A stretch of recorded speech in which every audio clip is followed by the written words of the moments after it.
குத்திப அலைக்குமுஸ் ஸியாம், உங்கள் மீது நோன்பை நாம் கடமையாக்கி இருக்கின்றோம். கமா குத்திப அலல்லதீன மின் கபலிக்கும் லஅல்லக்கும் தத்தகூன், உங்களுக்கு முன்பு உள்ள சமூகத்திற்கு எவ்வாறு நோன்பை கடமையாக்கினோமோ அதே போன்று உங்களுக்கு நோன்பை கடமையாக்கி இருக்கின்றோம். லஅல்லக்கும் தத்தகூன், நீங்கள் இறையச்சமுடையவர்களாக இருப்பதற்காக அப்படி என்று அல்லாஹ் தஆலா சொல்லி காட்டுகின்றான். நோன்பு பல சட்டங்களுடைய பரிமாணங்களிலே வந்தது. சகரும் இல்ல, இஃப்தாரும் இல்ல. மூசா அலைஹிஸ்ஸலாம் 30 நாள் நோன்பு வைக்கிறாங்க. வவாஅத்னா மூசா 30 லைலத்தம், 30 நோன்புகளை மூசா நபி நோற்றார். அவருக்கு சகரும் இல்லை, இஃப்தாரும் இல்லை. சௌமே விசால், சகர் என்ற அமைப்பு நமக்காக பிரத்யேகமாக அல்லாஹ் கொடுத்த ஒரு சலுகை. இஃப்தார் என்ற ஒரு அமைப்பு நமக்காக அல்லாஹ் கொடுத்த ஒரு சலுகை. முந்திய சில உம்மத்துகள்ல அல்லாஹ் தஆலா நினைச்சா நபிமார்களுக்கு வஹி இறக்கி இதோட சாப்பிடாம இருந்தோம். திரும்ப அல்லாஹ்வுடைய கட்டளை எப்போ வருதோ அப்பதான் சாப்பிடணும். அந்த மாதிரி சட்டம். அது 2 நாள் ஆகலாம், 3 நாள் ஆகலாம், 4 நாள் ஆகலாம், 10 நாள் ஆகலாம், 60 நாள் வரைக்கும் இருந்திருக்கிறாங்க. 40 நாள் வரைக்கும் இருந்திருக்கிறாங்க. இந்த மாதிரி ஒரு சட்டம் தான் அல்லாஹ் நபியின் மூலமாக நிப்பாட்டு அப்படின்றோம். ஃப்ரீஸ் அப்படின்னு சொல்ற மாதிரி நிப்பாட்டுன்னு சொன்னா உண்பது குடிப்பது எல்லாத்தையும் நிப்பாட்ட வேண்டியதான். திரும்பி அல்லாஹ் இடத்துல வகி வரும்போது தான் நோன்பு திறக்கணும். இந்த மாதிரி நாம கஷ்டம்னு நினைக்கிறோம்ல, காலையில 5:05 வெளிய மக்களிடத்துல சொல்றோம், நாங்க சாதாரண நோன்பு வைக்கலப்பா, 5:05 सुबह 5 को हमारा खाना पीना खत्म करके फिर शाम को 12 घंटे के बाद 6 बजे 6:30 बजे हम சாப்பிடுறோம், நோன்பு திறக்கிறோம். 12 மணி நேரம். அல்லாஹ் தஆலா இந்த வருஷத்துல ஒரு ரஹ்மத் பண்ணிருக்கிறான் பாருங்க. போன வருஷம் கணக்கிட்டு பார்த்தா 14 மணி நேரம். கொஞ்சம் வெயில்ல இருந்து கொஞ்சம் பின்னாடி வந்ததுனால இந்த வருஷம் 12 மணி நேரம். அடுத்த வருஷம் ஒரு 11 மணி நேரம். அதுக்கு அடுத்த வருஷம் இன்னும் குறையும். அல்லாஹ் தஆலா டிசம்பர் நவம்பர்னு சொல்லி குளிர்காலத்துல அல்லாஹ் தஆலா எல்லா சீதோசர நிலையிலும் நாம் நோன்பு வைப்பதற்குண்டான ஒரு சூழலை அல்லாஹ் தஆலா அமைத்து வைத்திருக்கின்றான். இப்படி முந்திய சமூகத்துல நிறைய சட்டங்கள் கடினமாக்கப்பட்டிருந்தது நம்மளை விட.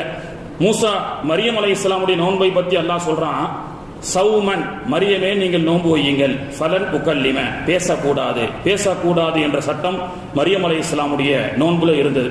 அந்த சட்டங்கள் எல்லாம் நம்முடைய சமூகத்துல இருந்தா நோன்பு 10 மணிக்கு மேல 90% மக்களுடைய நோன்பு பாஸ் ஆயிருன்றதுக்காகத்தான் அல்லாஹ் தஆலா அந்த சட்டத்தை எல்லாம் நீக்கிட்டான். பேசக்கூடாது, எப்படி உண்ணக்கூடாது பருகக்கூடாது என்ற சட்டம் இருந்ததோ பேசக்கூடாதுன்னு சட்டம் இருந்தா எப்படி இருக்கும் பாருங்க. நம்மால இருக்க முடியுமா? பேசாமல் இருக்க முடியாது. அப்போ அல்லாஹ் தஆலா அந்த சட்டத்தையும் லேசாக்கி அல்லாஹ் தஆலா நமக்கு கொடுத்திருக்கின்றான். ஐயாம மாதூதாத், இந்த நோன்பு சம்பந்தப்பட்ட கடமையாக்கப்பட்ட ஆயத்து ஷாபான் மாதத்திலே ஹிஜ்ரி 2ஆம் ஆண்டு கடமையாக்கப்படுகிறது. இந்த ஷாபானுடைய மாசத்துல தான் இந்த ஒரு 6 ஆயத்துகள். அதுல நோன்புடைய காலங்கள் எவை, யாருக்கெல்லாம் நோன்பை விடுவதற்குண்டான அனுமதி உண்டு, விடுபட்ட நோன்பை யாரெல்லாம் கலா செய்ய வேண்டும், முடியாதவர்களுடைய நோன்பு என்ன என்ற சட்டங்களை எல்லாம் அல்லாஹ் தஆலா அடுக்கி ஒரு 5-6 ஆயத்துகளிலே அல்லாஹ் தஆலா சொல்லி முடிக்கின்றான். கண்ணியத்திற்குரியவர்களே, அப்படி அல்லாஹ் சொல்றான், ஐயாமம் மாதூதாத், குறிப்பிட்ட அந்த நோன்புடைய காலத்தை நீங்கள் அடைந்தால் நோன்பு வைத்துக் கொள்ளுங்கள். நமக்குள்ள ஒரு பெரிய ஒரு பித்அத் இருக்கு. என்னன்னா 30 நோன்பு அப்படின்னு சொல்லி. நோன்பு என்பது 30 கிடையாது. 1, 29 அல்லது 30. அல்லாஹ்வுடைய தூதர் அவர்களுடைய வயசு 52. ஹிஜ்ரி 2ஆம் ஆண்டு நோன்பு கடமையாக்கப்படுகிறது. அப்போது அல்லாஹ்வுடைய தூதர் அவர்கள் எத்தனை வருஷம் ஹயாத்தா இருந்திருக்கிறாங்க? 63 - 52 சொன்னா 11 ஆண்டுகள் அல்லாஹ்வுடைய தூதர் அவர்கள் இந்த ஃபர்லான நோன்பை பிடித்திருக்கிறார்கள். அதுல பெருமானார் அவர்கள் அந்த 11 ஆண்டுகள்ல 4 வருஷம் மட்டும்தான் 30 நோன்பு கிடைச்சிருக்கு. மீதி 7 வருஷம் 29 நோன்பு பிடித்திருக்கிறார்கள். எனவே ரசூலுல்லாவே 30 நோன்பு 4 வருஷம் தான் பிடிச்சிருக்கிறாங்க. 7 வருஷம் 29 நோன்பு தான் கிடைச்சிருக்கு. ஆனா நம்ம ஆளுங்க என்ன சொல்றாங்கன்னா 30 நோன்பு கிடைச்சா தான் அல்லாஹ் சமூகத்திற்கு பரக்கத்து வச்சிருக்கிறான் அப்படின்னு சொல்லுவாங்க. இதை முதல்ல தூக்கி எறியணும். 29 பிறை பார்த்து நோன்பு பிடிங்கள், பிறை பார்த்து நோன்பை விட்டு விடுங்கள் அப்படி என்று சொல்லப்படுகிறது. இப்போ பிறையினுடைய விஷயத்துல ஒரு பெரிய குழப்பமே இருக்கிறது. சென்ற வருஷம் அதை பற்றி நாம் சொன்னோம். இந்த உலகத்தில் இருக்கக்கூடிய சர்வதேச பிறை என்பதே ஒன்று கிடையாது. 28ஆம் தேதி நைட்டு பிற பார்க்க போறோம். அப்போ அதுல சுபஹானல்லாஹ் நம்ம போன்ல வாட்ஸ்அப்ல மெசேஜ் பறக்கும் பாருங்க. இந்த தாய்மார்கள் என்ன செய்யறதுன்னே தெரியல. இந்த பிறை குழப்பம் சமீபத்தில் ஒரு 20-25 வருஷமா நாளைக்கு நோம்பா நாளைக்கு பெருநாளா அப்படின்னு சொல்லி குழப்பத்துல இந்த வருஷம் பாருங்க ரம்ஜானுக்கு வங்கிகள் செயல்படும் விடுமுறையை கேன்சல் பண்ணிட்டான். ஏன்னா இவன் என்னைக்கு ரம்ஜான் கொண்டாடுறாங்கன்னே தெரியல. 27 அன்னைக்கே ஒரு கூட்டம் இன்னைக்கு தான் ஈதுன்னு சொல்லி அது ஒரு பேரை கொண்ட கூட்டம் தொழுதுட்டு இருக்கு. 29 இன்னொரு பிறையை பார்த்து இன்னொருத்தர் தொழுகிறாங்க. இப்படி 3 பெருநாள் 4 பெருநாள் நம்ம கொண்டாடிட்டு இருக்கோம் ஒரு 20-25 வருஷமா. சிஎம்ஓ பிரதமரும் என்னைக்கிடா ரம்ஜான் வாழ்த்து சொல்றது அப்படின்னு தெரியாம குழம்பிட்டு இருக்கிறாங்க. இந்த ஜமாத்து இன்னைக்கு பெருநாள், அந்த ஜமாத்து நாளைக்கு பெருநாள் அப்படின்னு சொல்லி. அதனால இந்த வருஷம் என்ன பண்ணிருக்கிறாங்க, ரம்ஜான் அன்று வங்கி விடுமுறை இல்லை, வங்கி செயல்படும். அடா பாவிகளா, மீலாது விழாக்கே லீவு விட்டார் எங்களுடைய கலைஞர். இன்னைக்கு பாத்தீங்கன்னா வங்கி செயல்படும் போட்டீங்கன்னு பார்த்தா அதுக்கப்புறம் ஒரு செய்தி போட்டாங்க, கொஞ்சம் ஆறுதல் அளிக்கிறது. அக்கவுண்ட் க்ளோசிங் டைம் இயர் எண்டுனால அந்த அலுவல்கள் இருக்கிறதுனால பேங்க் இருக்கு அப்படின்னு சொல்லி போட்டதுனால அல்ஹம்துலில்லாஹ் இந்த வருஷம் தான் மட்டும் போல தெரியுது அப்படின்னு சொல்லி. அப்போ இந்த விடுமுறை அடுத்த வருஷம் நம்ம இந்த மாதிரி கொண்டாடிட்டு பிரிஞ்சுட்டு கிடந்தா அடுத்த வருஷம் இதுவும் வருவதற்கு வாய்ப்பு இருக்கு. பள்ளிக்கூடங்களும் செயல்படும் அப்படின்னு சொல்லக்கூடிய அளவுக்கு. அப்போ சர்வதேச பிறை அத்தான் சவுதியில பெற பார்த்துட்டாங்களாமே, அத்தான் புர்னையில பார்த்து மருமகம் போன் பண்ணி நோன்பு வச்சிருக்கிறாங்க, இங்க நோன்பு இல்லையா, என்ன அஜரத் என்ன பண்ணிட்டு இருக்கிறாங்க, இங்க பெரிய தெரியல.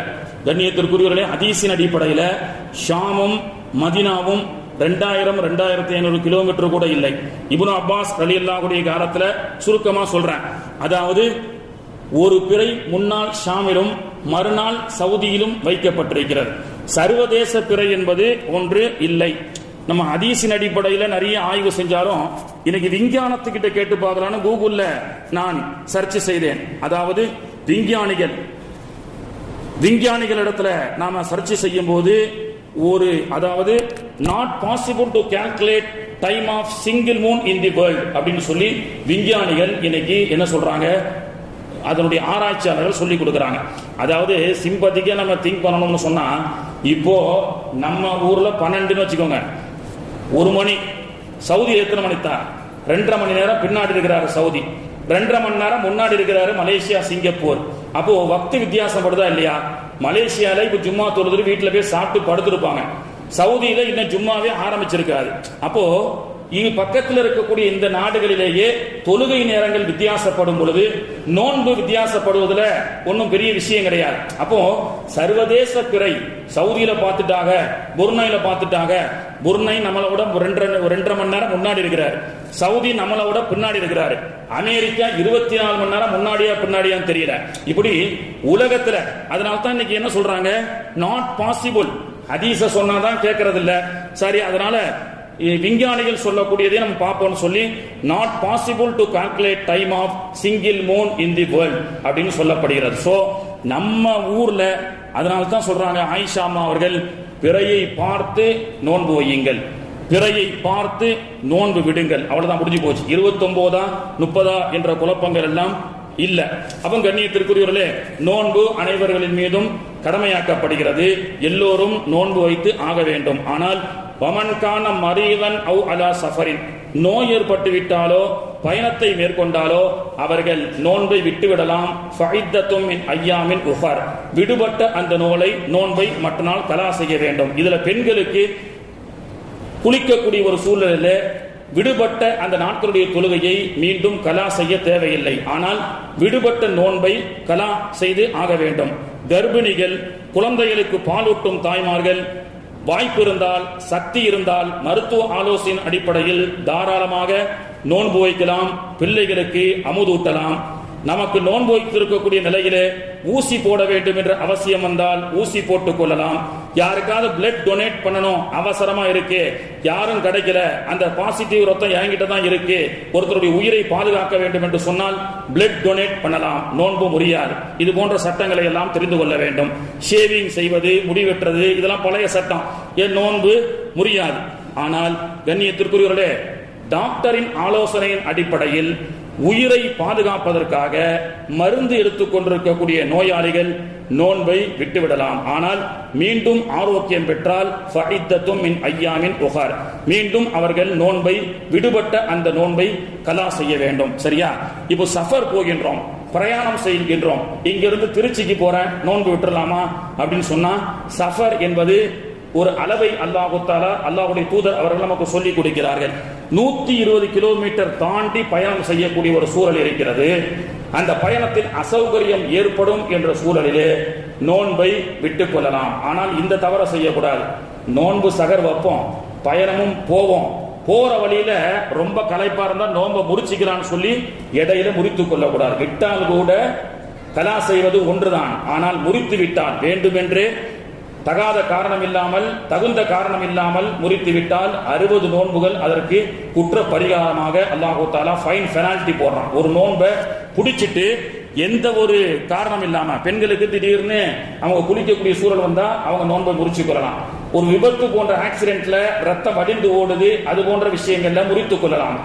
உயிர் போகக்கூடிய சூழல்ல முறித்துக் கொள்ளலாம். சில பேர் சாப்பிட்டுடுவாங்க, சகர்ல யதார்த்தமா வாந்தி எடுப்பாங்க, அதுல வாந்தி வந்துருச்சு, வாந்தி எடுத்தா வாய் நிரம்ப வாந்தி எடுத்தா நோன்பு முறியும். ஆனால் நாம் எடுத்த வாந்தி நம்மை களைப்பாக்கவில்லை, நாம் எடுத்த வாந்தி நம்மை மயக்கமுற செய்யவில்லை என்று சொன்னால் அந்த வாந்தியினால நமக்கு நோன்பு முறியாது.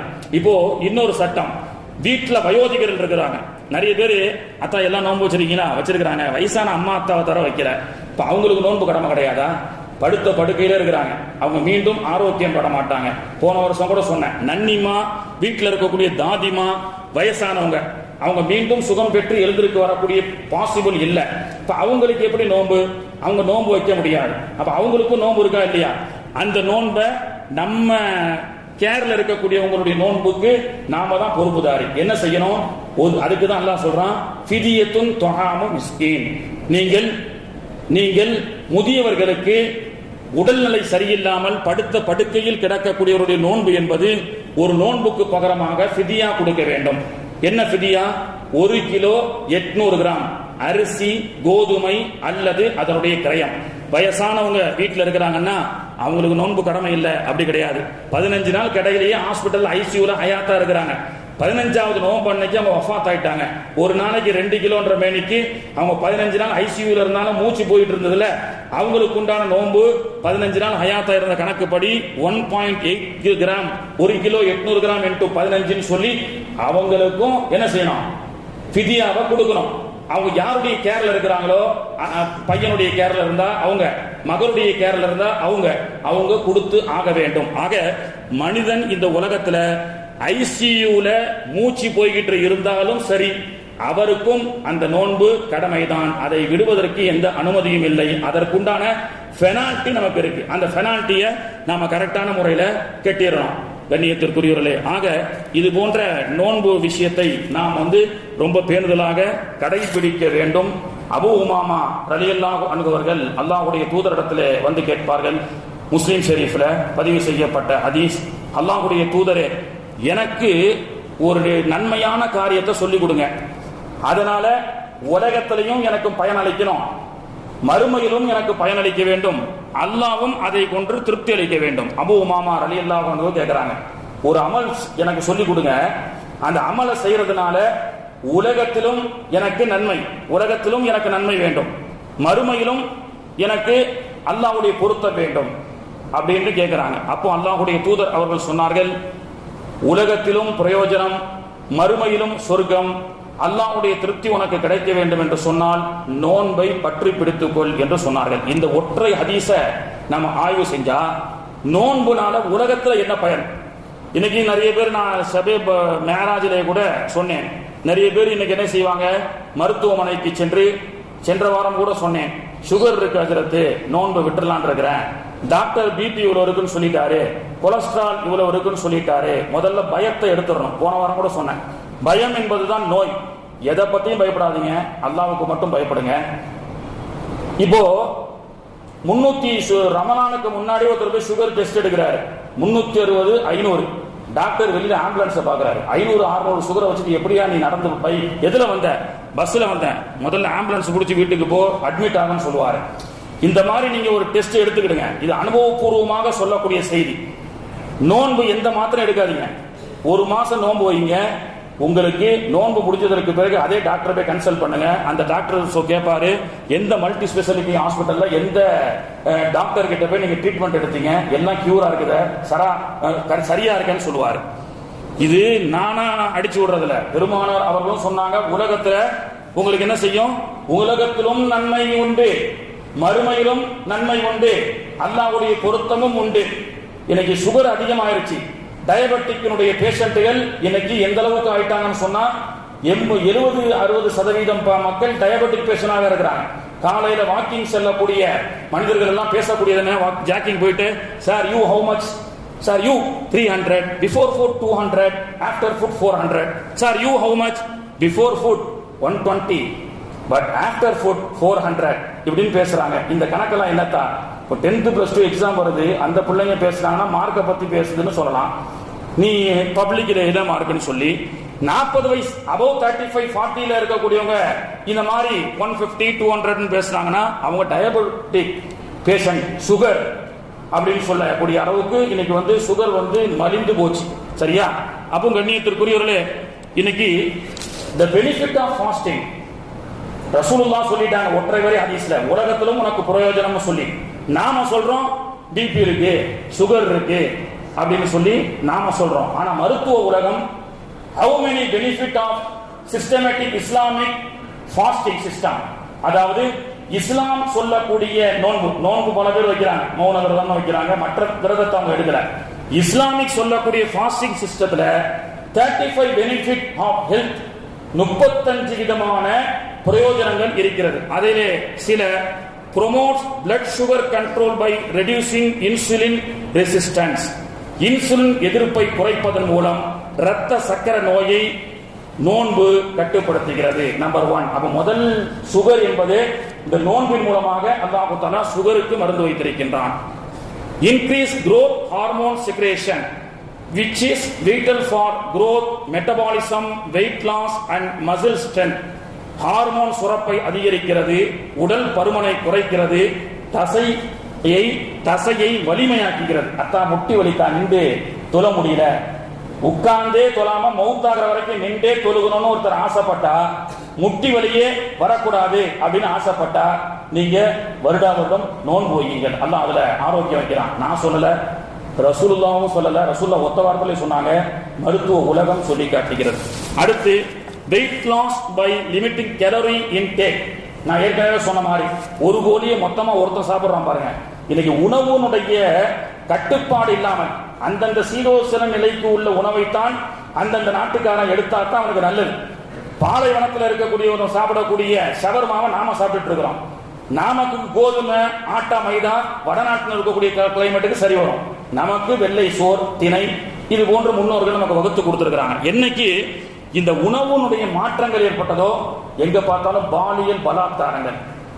பள்ளிக்கூடத்துக்கு செல்லக்கூடிய சிறுமியிடத்திலே ஆசிரியர்கள் பாலியல் சிறுமிசம் எப்படி வருகிறது? நான் சொல்லவில்லை, உணவு மாற்றம். ஒரு கோழிய ஒருத்தன் சாப்பிடுறான். இன்னைக்கு வடநாட்டில் இருக்கக்கூடிய இந்தோனேஷியாக்காரன் சாப்பிடக்கூடிய நூடுல்ஸ் நாம சாப்பிட்டா விளங்குமா? நமக்கு இந்த சீதோஷண நிலைக்கு என்ன ஒத்து வருமோ அதைத்தான் சாப்பிட வேண்டும். அதனால்தான் நாம வாழக்கூடிய பூமியில அல்லாஹ் அது போன்ற விஷயத்தை வளர்க்கலாம். ஒரு விஷயத்தை தவிர, பேரித்தம்பழத்தை தவிர. பேரித்தம்பழத்தை கொண்டு ஏன் நோன்பு வைக்கிறோம்? பேரித்தம்பழத்தால் என்னென்ன நன்மைகள் உண்டுன்னு அடுத்த ரமலான்ல நம்ம இன்ஷா அல்லாஹ் அடுத்த பயான் டாபிக்கா பேசுவோம். ஆனால் பேரித்தம்பழம் மட்டும்தான் உலகத்தில் இருக்கக்கூடிய எல்லா மக்களுடைய வயிற்றுக்கும் செட் ஆகும், எல்லா சீதோஷணைக்கும் செட் ஆகும். அது அல்லாத பழங்கள் சிலர்கள் உண்டு. ஆனால் உணவு பழக்க வழக்கங்கள் கண்ட்ரோலை மீறி செல்வதன் காரணமாக காம உணர்வை தூண்டக்கூடிய உணர்ச்சியை தூண்டி இன்னைக்கு ஆண்களும் பெண்களும் சிறு வயதிலேயே பாலியல் ரீதியான தவறுகளை செய்வதற்கு அது தூண்டுவதற்கு ஒரு காரணமாக இருக்கிறது. அதை தடுப்பதற்கும் என்ன limiting calorie intake and boosting metabolism அப்படின்னு சொல்றாங்க. அடுத்து மே பூஸ்ட் பிரெயின் ஃபங்க்ஷன், மூளையின் செயல்பாட்டை அதிகரிக்கிறது. பிள்ளைகள் நல்ல மார்க் எடுக்கணும், 10th +2 மூளை நல்ல வேலை செய்யணும் அப்படின்னு சொன்னா அதற்கும் நோன்பு ஒரு காரணமாக இருக்கிறது அப்படின்னு சொல்லி மொத்தத்திலேயே அவர்கள் சொல்லக்கூடிய விஷயம். இந்த பெனிஃபிட் எல்லாம் சொல்லிட்டு ஆராய்ச்சியாளர்கள் சொல்கிறார்கள், fasting 2 days a week, வாரத்தில் 2 நாள் நோன்பு வைப்பதும், 3 days a month, மாதத்தில் 3 நாட்கள் ரசூலுல்லாஹ் சொல்லி கொடுத்தாங்கல 3 நாட்கள் நோன்பு வைப்பதும், and 1 month a year, ஒரு வருஷத்துல ஒரு மாசம் நோன்பு வைப்பதும் not only prevents many diseases, இது போன்று பழக்கமுள்ள நோன்புகளை ஃபாஸ்டிங்கை வைப்பவர்களுக்கு எந்த டிசீஸும் வராது, but also prevents cancer, cancer உட்பட அப்படி என்று இன்னைக்கு சொல்லி காட்டுகின்றார்கள். கண்ணியத்திற்குரியவர்களே, ஆக உலகத்துல ஒரு கணக்கு இருக்கு. உலகத்திலேயே நோய்கள்ல அதிகமாக இருக்கக்கூடியது ஹார்ட் அட்டாக். என்ன சொல்றான்? Heart disease is considered the leading cause of death worldwide. உலகத்திலேயே ஹார்ட் அட்டாக்கால், இருதய நோயால் நிறைய மக்கள் பாதிக்கப்பட்டு அதனால் 2020 வரைக்கும் வருஷத்துல 19 மில்லியன் மக்கள் ஹார்ட் பேஷண்ட்களாக ஹார்ட் அட்டாக் வந்து இறந்து போகக்கூடிய ஒரு சூழல் இருக்கிறது. எனவே அவன் என்ன சொல்றான்? May enhance heart health by improving blood pressure for fasting. Heart சீராக இரத்த ஓட்டம் அமைந்து ஹார்ட் அட்டாக், இருதயம் நோய் வராமல் இருப்பதற்கும் இந்த நோன்பு ஒரு காரணமாக இருக்கிறது என்று இன்னைக்கு மருத்துவ விஞ்ஞானம் நமக்கு சொல்லி காட்டுகிறது. கண்ணியத்திற்குரியவர்களே, ஆக வருகின்ற அந்த ரமலானிலே எனக்கு சுகர் இருக்குன்னு டாக்டர் சொல்லிட்டாரு, எனக்கு பிளட் பிரஷர் இருக்குன்னு டாக்டர் சொல்லிட்டாரு, என்னால நோன்பு வைக்க முடியாதுன்னு எந்த எக்ஸ்கியூஸும் செய்யாம இன்ஷா அல்லாஹ் எல்லோரும் நோன்பு வைப்போம். வருகின்ற ரமலானிலே வாய்ப்பு இருந்தால் வாரத்தில் 2 நோன்புகளும் மாதத்தில் 3 நோன்புகளும் நீங்கள் வையுங்கள். வாழ்நாள்ல 10 பைசாக்கு ஒரு மாத்திரை கூட இல்லாம அல்லாஹ் உங்களுக்கு நீண்ட ஆயுளை தருவான். இது நான் சொல்லக்கூடிய செய்தி அல்ல, மருத்துவ உலகம் சொல்லக்கூடிய செய்தி.